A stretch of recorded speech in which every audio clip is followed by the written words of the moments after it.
परंपरा है, वो परंपरा एक बहुत सिंपल सी परंपरा है। जो परंपरा हम श्रवण संघ में स्टार्ट कर चुके हैं दोबारा से। अपना खाना अपने साथ, अपना भार खुद उठाओ, किसी पे बोझा ना बनो, सहयोग सबका करो पर सहयोग की कोई कीमत मत मांगो।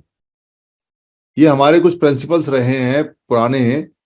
उन्हीं प्रिंसिपल्स के आधार पे यहाँ तक कि जब हम कभी किसी के घर जाते थे या इकट्ठे होते थे, अपने बहन भाई ताऊ चाचा रिश्तेदार मोहल्ला नाती, उसके किसी कार्य पे, चाहे वो बुलावा कैसा भी है, चाहे दुख का बुलावा है चाहे सुख का बुलावा है, जब असेंबली होती थी, संगति लगती थी, दुख की लगे या सुख की लगे, तो उस संगति में, उस बुलावे में हम अपना खाना, अपना पका हुआ भात यानी कि दही, भात माने होता है पका हुआ दही, यानी पका हुआ दाना, पका हुआ कोई भी ग्रेन है, चाहे वो गेहूं का है चाहे चावल का है।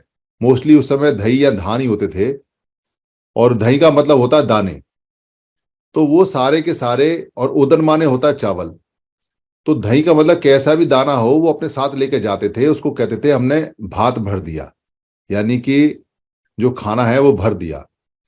और कोई अगर लेके नहीं भी जाता था बाद में, तो रजत बन गया, यानी कि मुद्रा बन गई। और जब मुद्रा बनी तो उसको मुद्रा के रूप में कुछ दे के आते थे।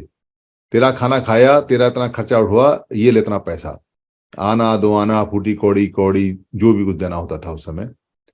तो यही परंपरा पूरे भारत में, ये परंपरा हमारी परंपरा है कि हम किसी के यहाँ जाते हैं तो बोझ नहीं बनते। इससे क्या होता है कि संबंध कभी खराब नहीं होते, संबंध हमेशा अच्छा बना रहते हैं, क्योंकि हमारा जो सिस्टम है वो मिलना है, एक दूसरे से संगति करना है, ना कि एक दूसरे के ऊपर बोझ बनना है।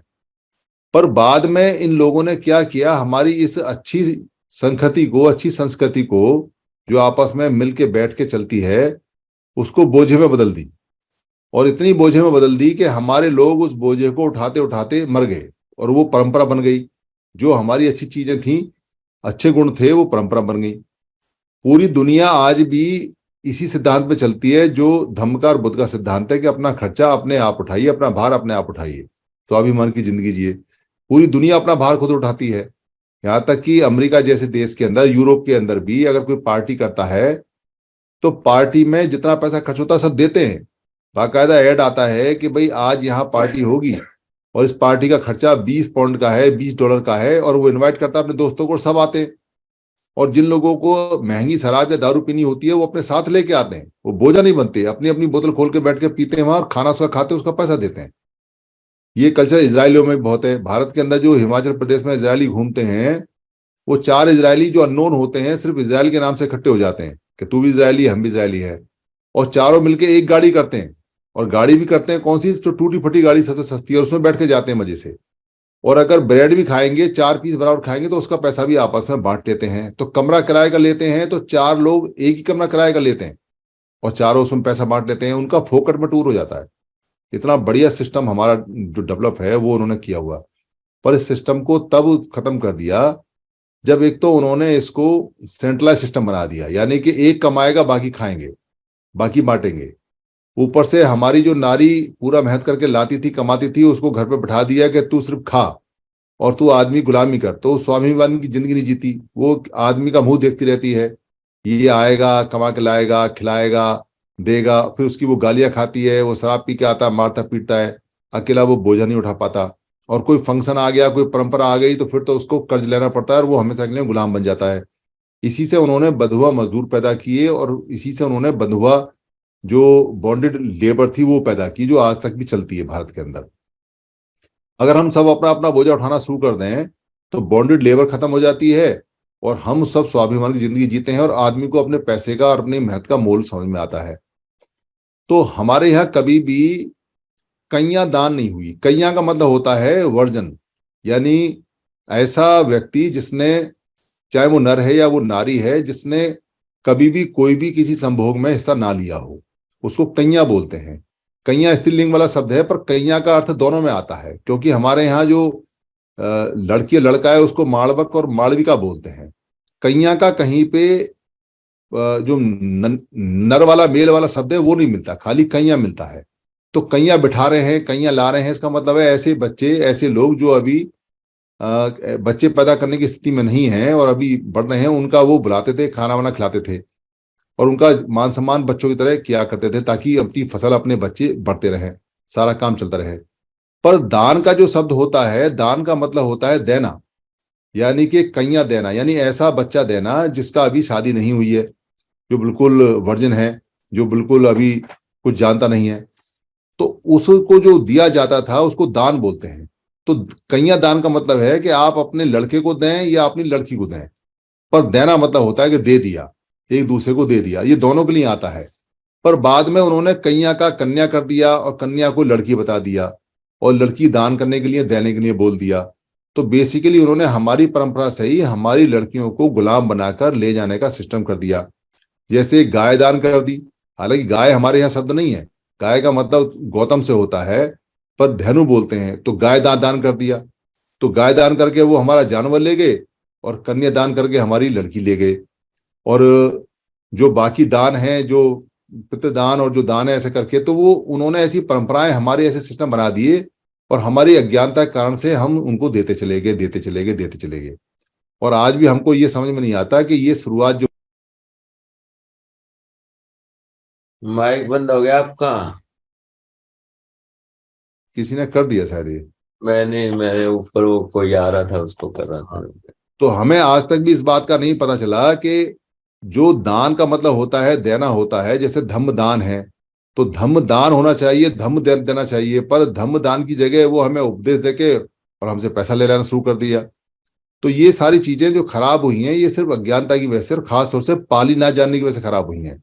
अगर पाली हम जानेंगे, पाली समझेंगे और उनमें शब्द ढूंढेंगे, तो पता चलेगा कि ये सब फर्जी आइटम चल रहे हैं, इनका कहीं कोई दूर दूर तक लेना नहीं है। तो शादी ब्याह में वही परंपरा चलती है कि किसी की शादी में जाते हैं तो वार फेर चलता था पहले, कि तुम हमारे यहाँ आए हो तो इतना भात भरे, तुम्हारा इतना इतना वार फेर हो गया, जब तुम्हारे यहाँ आएगा तो हम थोड़ा बढ़ा के देंगे, तो उसको बढ़ा के देते तो वार फेर बोलते थे। ये वार फेर आज भी चलता है पैसों के रूप में। जब हम अब पैसा कहीं देते हैं कि 500 रुपया दे दिया, 600 रुपया दे दिया, तो जब हमारे बच्चे का नंबर आता है तो 500 की जगह 501 या 1000, मतलब उससे ज्यादा दे के जाता है अगर उसके पास होता है तो ये वार फेर चलता है एक दूसरे की मदद के लिए। पर आजकल तो मामला और है। आजकल तो मामला ये चल गया है कि,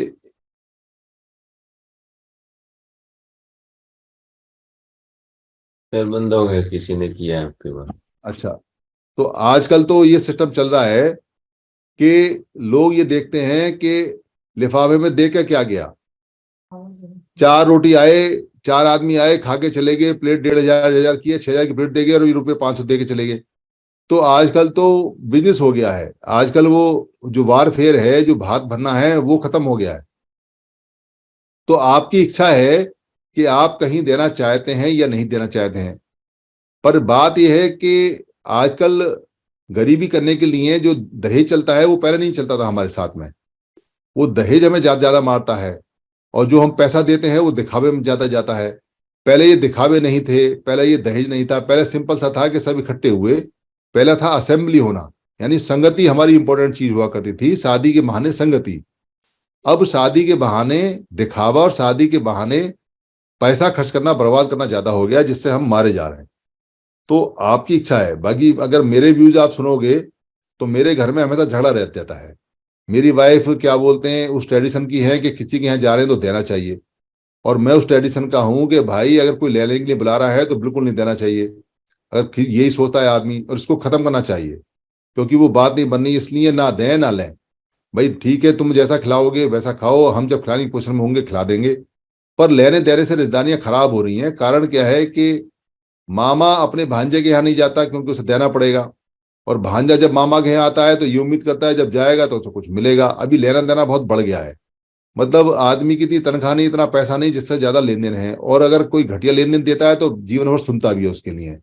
तो ये परंपराएं और ये खत्म करनी चाहिए और सबको इंडिपेंडेंट हो जाना चाहिए। जब कभी स्थिति ऐसी बने फिर दोबारा बात बढ़ जाना चाहिए।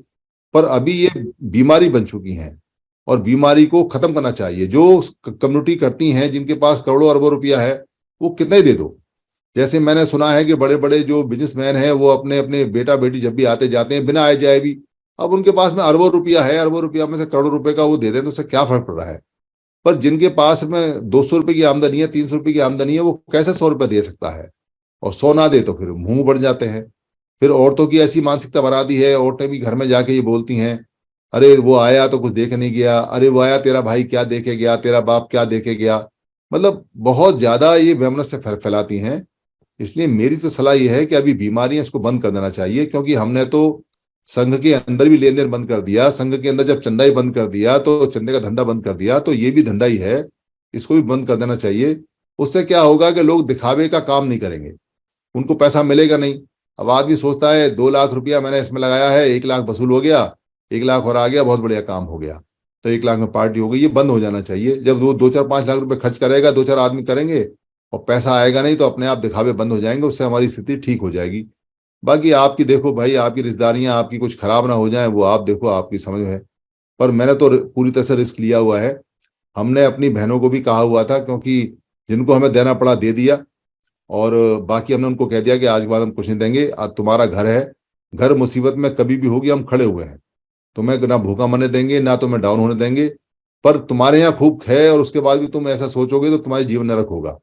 और हमने अपने तीनों भाइयों ने कभी जिंदगी में, जबकि भतीजे की शादी भी हमने की, हमने कभी भी जिंदगी में 1 रुपया नहीं लिया किसी से भी, हम किसी के 1 रुपए के दोषी नहीं है। तो हमने क्या बोलते दहेज लिया नहीं, पर हमने दिया जरूर, पर बाद में नहीं दिया, बंद कर दिया। और अभी हम ऐसा ढूंढते रहते हैं कि कोई दहेज ना ले ना दे तो ज्यादा अच्छा है। इतना ही मेरा व्यू है इसमें तो सर।